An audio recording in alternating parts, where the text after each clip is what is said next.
Ujian hidup kita adalah sunnatullah, ketetapan Allah, dan ujian hidup itu berupa keburukan dan kebaikan.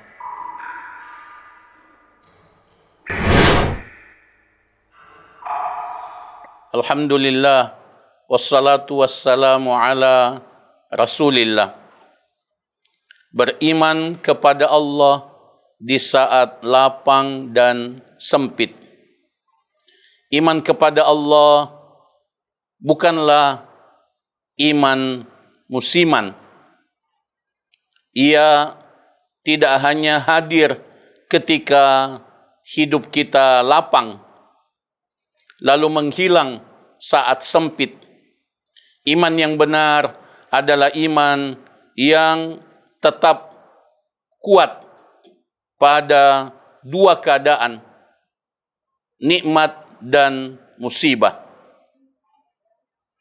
Allah tabaraka wa ta'ala berfirman, kullu nafsin dha'iqatul maut.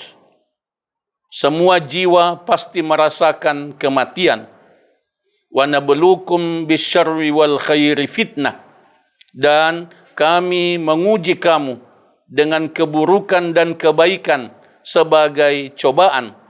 Wa ilaina turja'un, dan hanya kepada kamilah kamu dikembalikan. Surah Al-Anbiya ayat 35. Ayat mulia ini menjelaskan bahwa ujian hidup kita adalah sunnatullah, ketetapan Allah, dan ujian hidup itu berupa keburukan dan kebaikan. Iman yang benar, iman yang kuat, membuat kita bersyukur pada saat kita mendapatkan nikmat, dan membuat kita bersabar pada saat kita mendapatkan musibah. Rasulullah sallallahu alaihi wasallam pernah bersabda dalam hadis yang sahih diriwayatkan oleh Al-Imam Muslim, ajaban li amril mu'min, sungguh mengagumkan urusan orang yang beriman. Inna amrahu kullahu lahu khair, sesungguhnya urusannya semuanya baik baginya. Walaysa dzalika li ahadin illa lil mu'min, dan itu tidak dimiliki kecuali oleh orang yang beriman. In asabathu sarra'u syakar fakana khairallah. Jika ia mendapatkan kebaikan, niscaya ia bersyukur. Lalu karena syukur itulah maka kebaikan itu menjadi baik baginya. Wa in asabathu darra'u sabar fakana khairallah. Dan jika ia mendapatkan musibah, kesulitan, ia bersabar, lalu dengan kesabaran itu musibah itu menjadi baik baginya.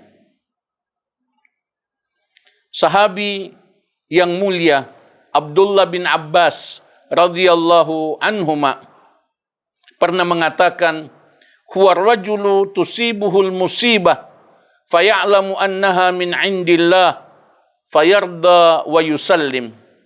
Beliau menafsirkan tentang sabar.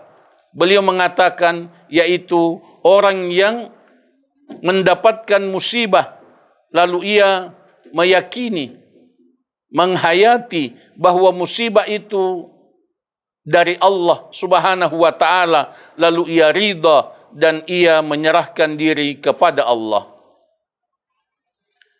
Al-Imam Ibnul Qayyim rahimahullah pernah mengatakan, al-imanu nisfan. Iman itu terbagi dua. Nisfun sabrun wa nisfun syukrun. Setengahnya adalah sabar dan setengahnya adalah syukur. Ini adalah motivasi untuk kita semua agar kita bermujahadah, mengoptimalkan usaha kita untuk senantiasa mengamalkan syukur dan sabar dalam semua aspek kehidupan keseharian kita. Kita berdoa dan menghayati doa yang diwariskan oleh Rasulullah sallallahu alaihi wasallam untuk kita baca setiap selesai salat. Allahumma a'inni ala dzikrika wa syukrika wa husni ibadatik. Ya Allah, bantulah aku untuk berzikir kepadamu, bersyukur kepadamu, dan beribadah yang baik kepadamu. Allahumma amin. Wa sallillahumma wa sallim wa barik ala nabiyyina Muhammad wa ala alihi wa sahbihi ajma'in.